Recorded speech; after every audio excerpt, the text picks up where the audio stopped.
And joining me now is Republican Congressman Ken Buck of Colorado, who is against raising the debt ceiling and says neither Republicans nor Democrats have put forth a serious solution to address U.S. debt. Congressman, thanks so much for being with us. You have dismissed the the doomsday scenarios if the U.S. defaults. Are you not worried about the impact on the economy? Well, first of all, Andrea, I am not opposed to a debt ceiling bill. I am opposed to this debt ceiling bill. I think we need to do more. We have $58 trillion of debt under the Biden plan in 10 years. We have $53 trillion of debt under the Republican plan, and that's unacceptable. So I very much hope that we get to a debt ceiling bill that actually deals with the spending issue that we have to deal with. There's a bipartisan bill now in the House that would block pay for members of Congress if the U.S. defaults. Now, I know that's a drop in the bucket, but it's symbolically important. Would you support that? Yes, I would. And why not get rid of the Trump tax cuts as one step to tackle the deficit, as Democrats are requesting or putting on the table? Yeah, during the Trump tax cut debate, there was a fascinating back and forth between Republicans and Democrats over whether that creates more revenue or decreases revenue to the federal government. When we have high corporate taxes, we have corporations in this country that move offshore. The attempt was to move those corporations back. We saw an increase in revenue. I don't know that we've seen a long enough period of time to know exactly what's going to happen, but I am not in favor of raising corporate taxes at this point in time as a vehicle to increase revenue. I just don't think it happens. Do you see a compromise on the work rules if the president is now supporting some, what he calls modest changes in the work rules for entitlements? Do you see a compromise there that you would support? Well, I think that the Speaker has been to the White House a couple times a day now. He is very confident that there will be a compromise on the work rules, and I think that that will be supported ultimately by many Republicans and some Democrats. I have to see what ultimately is presented to us before I make any decision. Can you see yourself supporting something that the Speaker endorses? You have absolutely. You have confidence in him? Okay. I have confidence in Speaker McCarthy, and Speaker McCarthy knows exactly what I want. We have to reduce discretionary spending in this country.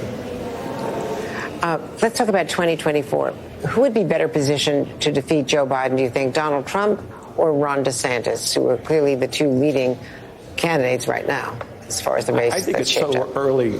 I'm sorry to interrupt you. I think it's so early to try to call something like that. But I think both of them stand a good chance. I've seen polling that shows that Donald Trump may be ahead by a point or two, that Ron DeSantis may be ahead by a point or two. I think ultimately we've got to see the test of time, having candidates go through a primary process, beat each other up, frankly, and see who comes out stronger. Do you have any concerns about the jury that unanimously found former President Trump liable for sexual abuse and defamation in New York? I don't know enough about that case and about the jury. I'm sure that there will be appeals based on jury selection. I'm sure there will be appeals based on whether the evidence was sufficient to warrant the findings. But I don't know anything about that particular jury. Do you have any other concerns about the legal baggage surrounding former President Trump in terms of the investigations in Georgia, Mar-a-Lago, classified documents, January 6th? Yeah, I do, Andrea. I think this president has been under more scrutiny probably than any elected official in the history of the United States. And I think that we really need to question whether that's what we want to do as a republic.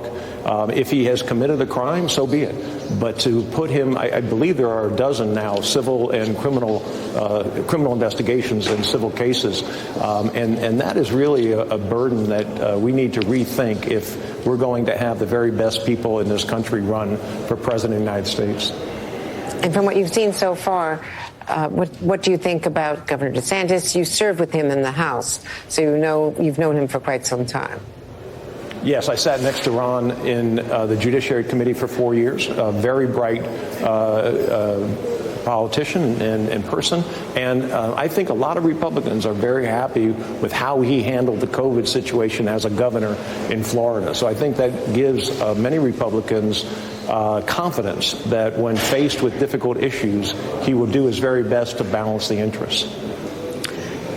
Do you think that he would be a better candidate? Would you support him over Donald Trump?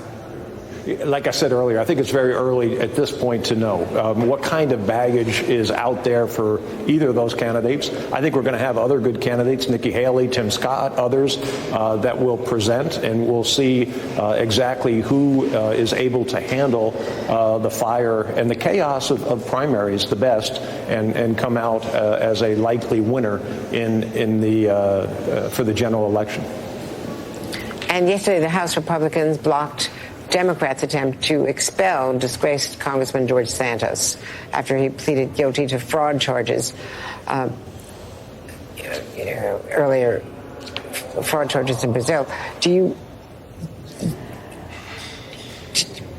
Now, you joined your colleagues in voting to send the matter to the Ethics Committee, which would be just delaying quite a while. Why not expel him now? Because he hasn't been convicted, and we have a process in the House that we have followed for decades, if not centuries, where someone is charged with a crime and they don't sit on committees anymore. When they're convicted of a crime, they are asked to resign. If they don't resign, they're expelled, convicted of a felony.